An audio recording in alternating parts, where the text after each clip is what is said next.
I want to say one more thing, and I want to bring Daza up real quick. So, you know, one of my windmills that I tilt at is teaching, and it's important to me. It's probably why I'm on this planet.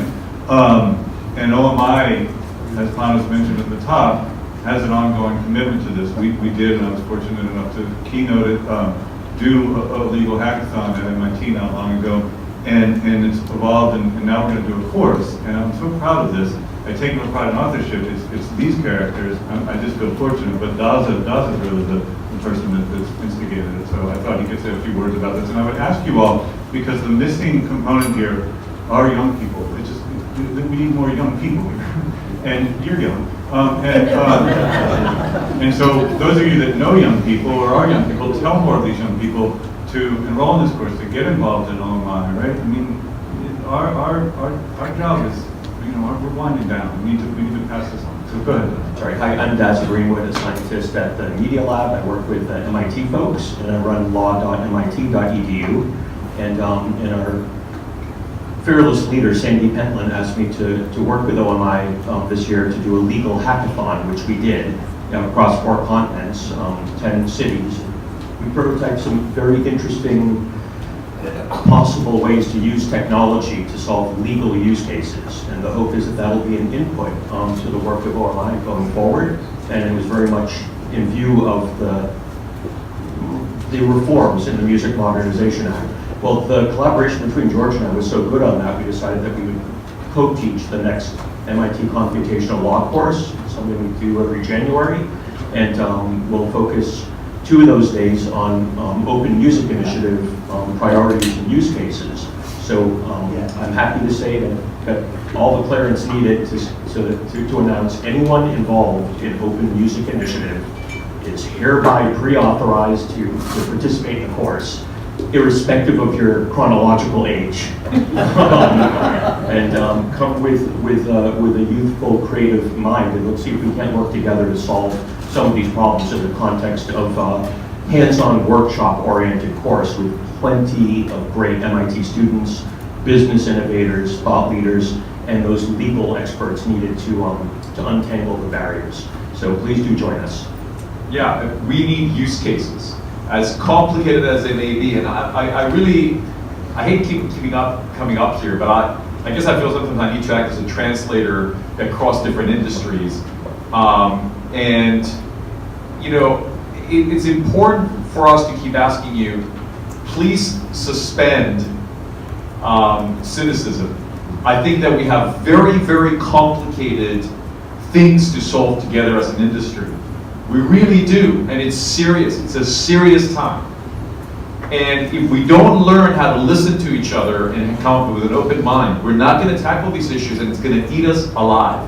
And that's what drives me. That's what drives me. It drives me to know that people making music today will have as much of a chance as Desmond Child 40 years ago to make a living. If they don't, we're all fucked. All of us. Society and industry. I will say we need your use cases. We need our students to be engaged with our problems, okay? I know how these young people think, and I will tell you, they think differently than you and me. And they're making the future. And if we're not part of that future, our industry will shrivel and die, because to your point, that's what happens, Irving. And Irving is very humble, but this is a guy who's given me a ton of his time, and this is a guy who's advised 3 IBM CEOs consecutively about their strategy. And this is a guy who's been there for the internet and been there for open source. So I think we have the ability to learn from these people and not think that our industry is just somehow so unique. It is unique because we do one thing that, I'm sorry, technologists, nobody else does. We move society forward and move people forward, and I've said this before.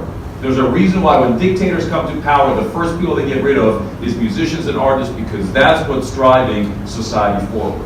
And I think we have a responsibility as people in this room to make sure that this continues. I'm going to say another couple of things, you know, and I'm going to let it go. you know, we're talking about stuff that are abstractions, open source, and all these things for many of us in this room. Let's work together to understand them. But you talked about POP and SMTP. Today, any kid who can write an email app that enables me to send emails is implementing these standards, and we don't even think about it, and our email interoperates. I dream of a future where that's possible for any piece of work of music that is done, you know, that easily, and only I think if we embrace some of the stuff will make it possible. So, you know, I know you can tell that I'm passionate about this stuff because guess what? I have a day job at Berkeley, like all of you guys have day jobs, but we're motivated to do this because we believe in what we're trying to do. So I want to, you know, keep thanking the people that are here and you guys in this room because we're here because I believe we share this vision that we have together. Chris? Yeah, can I just say one thing? I think I love to talk, but I think that there may be some people in the room who are not aware of the existing standards, and it might be worth saying something about DDEX because it kind of sounded like we have no standards. There is actually a standard that allows us to talk to our service partners from the label side and from the publisher side, and that means we set up a new partner in one day because it's no longer you have to talk 14 different dialects to do that. So, and you know, to that point, Chris, you know what I'd like to do? I want to make an impromptu decision tomorrow for DDEX. Mark is here. He's sick apparently. Yeah, so I was going to volunteer him to explain it, but sadly he's not here. So I think if one of you who is well versed, you know, we did it the last time around, but you know, I want to be really, really transparent here. This is a bilingual process. This is not just about a bunch of technologists explaining to us in the music industry what we're missing, because we're pretty sharp people in the music industry, right? So we need to also cultivate them and engage them in our dialogue. So I agree. So if somebody between today and tomorrow, you know, if somebody today and tomorrow can do a primer on existing standards, I think it will really help set it. And we're going to have 4 of these meetings a year, so we can start learning how to talk each other's language, because I think that's an excellent point. Okay, yeah, and I was the UMG board member, but I turned it over to the operations team, so I'm no longer involved in our day-to-day involvement. If there are other people here who are involved day-to-day in DDEX, I would like to volunteer you to do that session. And if not, don't worry, we're going to do another meeting in probably late January, February, either in Nashville or LA, where we want to make sure that, you know, this stuff is understood by the rest of the community. I'm sorry. How many people signed up to use the standard currently? Sorry, how many? How many organizations use it? For DDEX? Is Spotify using this standard? DDEX, yes. Okay. All the major partners. A big part of the major industry ecosystem is using DDEX, and I will say, What's missing from this standard? let me this is an 11-year-old effort that's actually successful. So that's the idea. We want to build on this. You know, an open source implementation on a DDEX standard will enable anybody writing an app being able to automatically incorporate the workflow of DDEX into whatever they're building.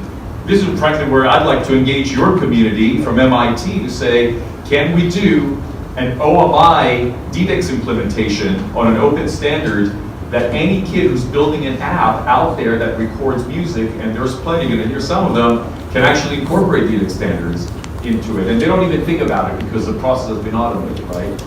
Sorry, Paul. That's music to my ears. I'm really delighted to hear that as a way forward, which is constructive and useful. And I'll leave the counterpart of that statement unsaid. But I did want to augment what Chris Horton here just said, who may have given the impression that this is for Spotify and for Universal Music and the big boys with their corporate IT systems.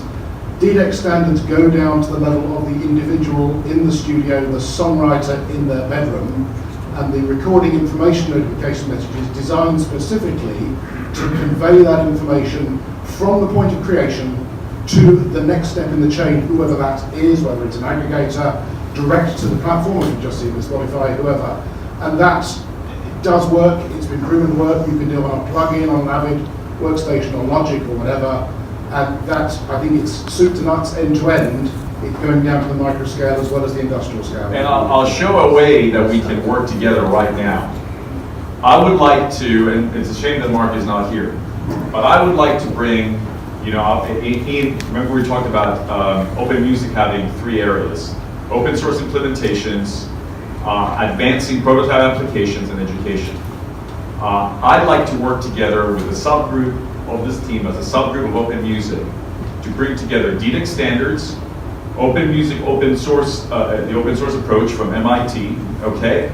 Bring Berkeley creators, and we have thousands, okay? Bring Avid in, who's part of open music and a key partner of Berkeley, and the founder of Pro Tools is on the board of Berkeley, okay? Peter Gocher, and a close advisor to me.